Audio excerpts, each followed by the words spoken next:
நாம சொல்லலாம். ஏன்னா சிலப்பதிகாரத்துல அந்த சொல் வந்துடுது. நாராயணா என்ன நாவென்ன நாவே. அந்த ஆட்சியர் குறையில ஒரு 3 கன்னிகள்ல வரும். அதுல ஒரு கண்ணியில இந்த சேவகன் சீர் கேளாத செவியன்ன செவியை அங்க வருது. அது ஒரு செய்தி. அப்புறம் இந்த 4 கட்டுரைகளும் ஒரு பொதுவான இது. நான் மொழியியல் மாணவன் அப்படின்றதால எல்லா செய்திகளுமே எனக்கு புதிய செய்திகள் தான். ஆனா ஒரு இது எல்லா கட்டுரைகளுமே எனக்கு தென்படாத ஒரு செய்தி என்னன்னா, பல செய்திகளை சொல்லும் போது அதை டேட்டிங் சேர்த்து சொல்லியிருந்தா கொஞ்சம் நல்லா இருந்திருக்குமோன்னு எனக்கு தோணும். எந்த காலம் எந்த நூற்றாண்டு அப்படின்றது சொல்லியிருந்தா. ஏன்னா எனக்கு இப்ப ஒரு பிரச்சனை, ஒரு வருஷம் 2 வருஷமாவே சில பிரச்சனைகள். நேற்றும் அந்த இதை கலைஞர் அதை குறிப்பிட்டார்கள். டீக்கன் என்ற ஒரு மேல்நாட்டறிஞர், அவரோடு இன்னொரு அறிஞர் சேர்ந்துகிட்டு நம்முடைய சங்க இலக்கியங்கள் எல்லாமே பக்தி இலக்கியத்துக்கு பிறகுதான் 9ஆம் நூற்றாண்டில் தான் வருது அப்படின்ற மாதிரி ஒரு செய்தியை பரப்பிக்கிட்டு வருவாரு. உலகம் பூரா பரப்பிக்கிட்டு வருவாரு. இதை பத்தி செம்மொழி ஆய்வு நிறுவனத்துல கூட ஹார்ட் ஒரு கடிதம் எழுதி இதை பத்தி நீங்க ஏதாவது இந்த மாநாட்டிலேயே ஏதாவது செய்ய முடியுமா பாருங்கன்னு சொல்லிட்டு ஒரு இது அனுப்பிச்சிருந்தாரு. அதனால இந்த டேட்டிங் இந்த கட்டுரைகள் எல்லாத்துலயுமே, ஏன்னா இதுல எல்லாத்துலயுமே டேட்டிங் கண்டிப்பா வரதுக்கு வாய்ப்பு இருக்குது. அந்த டேட்டிங் சொல்லிட்டா அதை வச்சு எங்கேயாவது சங்க இலக்கியத்துக்கு ஒரு டேட் எங்கேயாவது ஒரு உத்தேசமாவது ஏதாவது பிக்ஸ் பண்ண முடியுமா? இப்ப தோராயமா கிமு 2ஆம் நூற்றாண்டுல இருந்து 6ஆம் நூற்றாண்டு அந்த மாதிரி நம்ம சொல்லிட்டு இருக்கிறோம். எங்கேயாவது ஒரு ஸ்பெசிபிக்கா ஒரு இன்ஸ்டன்ஸ் கிடைச்சதுன்னா அதை வச்சு சங்க இலக்கியத்துக்கு போக முடியுமா? டீக்கனை நம்ம மறுக்க முடியுமா? அது அந்த செய்தி எனக்கு இதுல 4 கட்டுரையிலும் கிடைக்கல. மற்றபடி செய்திகள் எல்லாம் புதிய செய்திகள். ஐயா வணக்கம். மேடம் பிரசன்ட் பண்ணப்போ வியாபாரம் ரோமானியர்களுக்கும் தமிழர்களுக்கும் இருந்ததுன்னு சொன்னாங்க இல்லையா? அந்த ரோமானியர்கள் நடந்த சான்று ரோம்ல கிடைச்சிருக்கீங்களா நம்மளுக்கு? அதுக்கான சான்றுகள் என்ன, அதை பத்தி ஏதாவது சொல்ல முடியுங்களா? அந்த காலகட்டமும் அதனுடைய சான்றுகளும் கொஞ்சம் சொல்ல முடியாது, நல்லா இருக்கும். மேடம் உங்க தலைப்பு நான் எப்படி எடுத்துக்கிட்டேன் அப்படின்னா, தமிழகத்தில் ரோமானிய பொருட்கள் கிடைத்த நகரங்கள் அப்படிங்கிற இதுல நான் எடுத்தேன். ரோமானிய தொல்பொருட்கள் கிடைத்ததா நீங்க மேடம் சொன்ன மாதிரி அந்த அவங்களுடைய யவன செட்டில்மெண்ட்ஸ் அப்படிங்கிற தலைப்பை நான் எடுத்துக்கிறேன். மிகவும் நன்றி மேடம். அதுக்கப்புறம் இப்போ சார் கேட்டாங்க எப்படி ரூட் போனாங்க அப்படின்னு சொல்லிட்டு. இப்போ கேரளால பட்டினத்துல நிறைய அகழாய்வு செஞ்சு நிறைய பொருட்கள் கிடைக்குது. சோ இப்போ என்னன்னா பழைய கேரளாவும் தமிழக சேரநாடும் ஒண்ணுதான். அப்போ பட்டினங்களால நிறைய பொருட்கள் கிடைக்கிறதுனால இவங்க இவங்களுடைய வாணிகம் செங்கடல் வழியாகத்தான் நடைபெற்றிருக்கு அப்படிங்கிறதுக்கு நம்ம நான் இந்த பெருமிக்கே அப்படிங்கிற ஊரும் அல்கொய்தான்ற இன்னொரு ஊரும் எங்க இருக்குன்னா செங்கடல் பகுதியில தான் இருக்கு. அங்க நிறைய பொருட்கள் நம்ம தமிழக பானையோடுகள் பொறிக்கப்பட்ட எழுத்து பொறிக்கப்பட்ட பானையோடுகள் நிறைய அங்க கிடைச்சிருக்கு. அது ஒண்ணு. அதுக்கப்புறம் இன்னொரு சார் கேட்டாங்க, இப்போ தமிழ்ல நான் டேட்டிங் சொல்லியிருக்கேங்க சார். நன்றிங்க ஐயா, நன்றி. இனிமே போன மாதிரி. அதுக்கப்புறம் இன்னும் ஒரு கடற்கரை நகரம் ரோமானிய செட்டில்மெண்ட் எனக்கு நமக்கு இப்ப நாம பாக்குறது நம்ம தமிழகத்தில் தான். நாங்க தமிழக அகழாய்வுகள் மட்டும்தான் பாக்குறோம். இப்ப சார் சொன்னதுனால நான் திருப்பி அங்க ரோம் நாட்டில் நிறைய செட்டில்மெண்ட்ஸ் கிடைக்க வாய்ப்பு இருக்கு. நாங்க இனிமே ரோமானிய அகழாய்வோட தொடர்பு கொண்டு அந்த மாதிரி என்ன மாதிரி கிடைச்சிருக்கான்றது நாங்க ஏன்னா இப்ப நிறைய பிரிட்டிஷ் ஸ்காலர்ஸ் எல்லாம் நம்ம வராங்க இங்க நம்ம துறையில நிறைய ஆய்வுகள் செய்யறாங்க. அவங்களோட ஒரு இன்டராக்ஷன் வச்சுக்கிட்டு அங்கெல்லாம் என்ன கிடைக்குதுன்றதை நாங்க ஆய்வு மேற்கொள்றோங்க. நன்றி, வணக்கம். புலவர் ஐயா கூறிய கருத்தை நான் ஏற்றுக்கொள்கிறேன். 3 நதிகள் தகவல் ஓடியது என்பது உண்மைதான். நன்றி.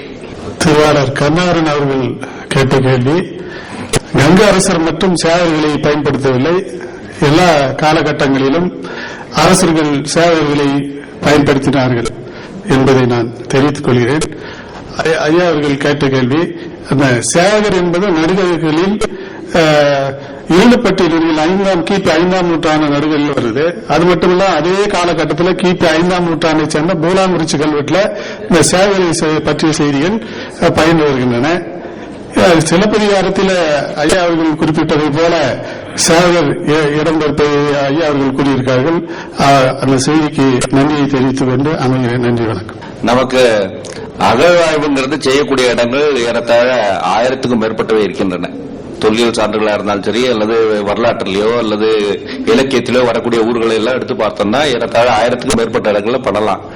இதுவரையிலே நம்ம தமிழ்நாட்டு பகுதியில் எல்லா துறைகளும் சேர்ந்து ஏஎஸ்ஐ, தஞ்சை யூனிவர்சிட்டி, சென்னை பல்கலைக்கழகம், தமிழ்நாடு தொல்லியல் துறை, தனியார் எல்லாருமா சேர்ந்து இதுவரையிலும் 135 இடம் தான் பண்ணிருக்கோம்.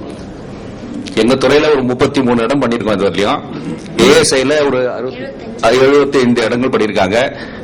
இதர பல்கலைக்கழகங்கள் 10, 15, 20 அப்படி பண்ணிருக்காங்க. ஆக நமக்கு இன்னும் செய்ய வேண்டிய பணிகள் ஏராளம் பாக்கி இருக்கிறது. செய்து முடித்த அகழ்வாய்வுகளை வைத்துக் கொண்டுதான் நாம் இந்த பொருட்களை வைத்து ஓரளவுக்கு டேட்டிங் செய்து வருகின்றோம்.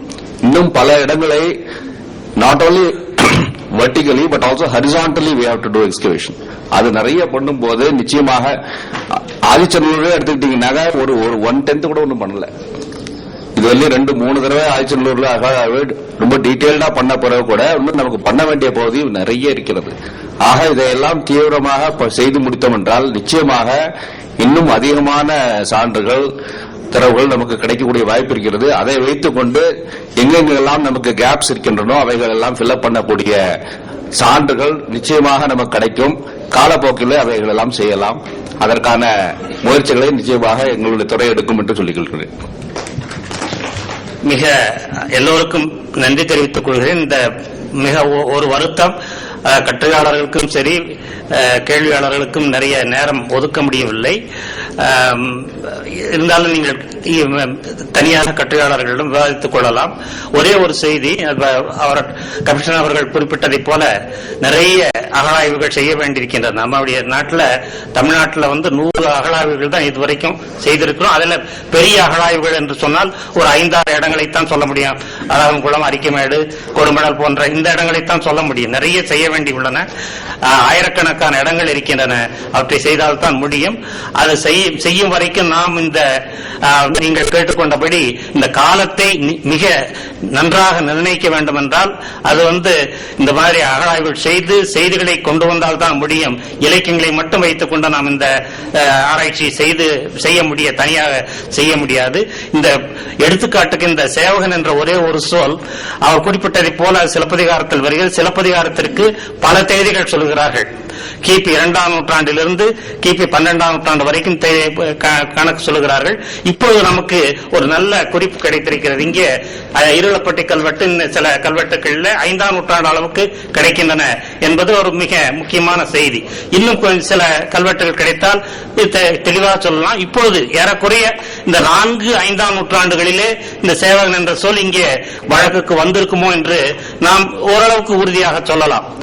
இன்னொன்று கடைசியாக சொல்ல விரும்புவது, இந்த அடியோன் என்ற அதாவது சேவகன் என்ற சொல்லுக்கு வீரன் மட்டுமில்லை, அடியவன் ஏவல் செய்யக்கூடிய வீரன் என்ற பொருள் முதலிருந்தே வந்திருக்க வேண்டும் என்று நான் கருதுகிறேன். என்றால் இதற்கு முன்னால் கிடைத்த அதாவது இந்த தமிழ் பிராமி எழுத்துள்ள ஒரு நடுகள் நமக்கு கிடைத்திருக்கிறது. அதுல அடியோன் என்று இதே இடத்துல இந்த சேவகன் வரக்கூடிய இதே இடத்துல அடியோன் என்ற சொல் ஆளப்பட்டிருக்கிறது. அதாவது அதுவும் நடுகள் தான்.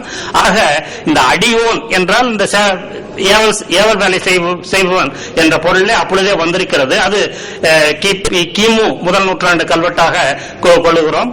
ஆக இந்த சேவகன் என்ற சொல் பின்னால் இந்த ஏதோ ஒரு வகையில் வடக்கே இருந்து அந்த சொல் வரும் பொழுது இதை கையாண்டிருக்கிறார்கள். அது இந்த குறுநில அரசுகள் இடம்பெயர்ந்து வரும் பொழுது வடக்கே இருந்து சிலர் இந்த பாணர்கள் போன்றவர்கள் வடக்கே இருந்து வந்திருக்கிறார்கள். கங்கர்கள் போன்றவர்கள் வடக்கே இருந்து வரும் பொழுது இந்த பிராகிருதம் அல்லது சமஸ்கிருத சொல்லும் இங்கே வந்திருக்கிறது. ஆக இந்த தொல்லியல் சான்றுகளிலே இது போன்ற அரிய இலக்கிய சான்றுகளுக்கு வலுவூட்டக்கூடிய செய்திகள் நிறைய கிடைக்கின்றன. ஆக அவர் குறிப்பிட்டதை போல நிறைய அகழாய்வுகள் செய்ய வேண்டும். அவரும் முயற்சி எடுத்துக் கொள்வார். இந்த அரசும் இந்த தமிழ்நாடு அரசு தொல்லியல் துறைக்கு மிக ஆதரவு கொடுக்க வேண்டும் என்று இந்த தொல்லியல் கருத்தரங்கு மூலமாக நாம் எல்லோரும் கேட்டுக்கொள்ள வேண்டும் என்று தெரிவித்துக் கொள்கிறேன். வணக்கம்.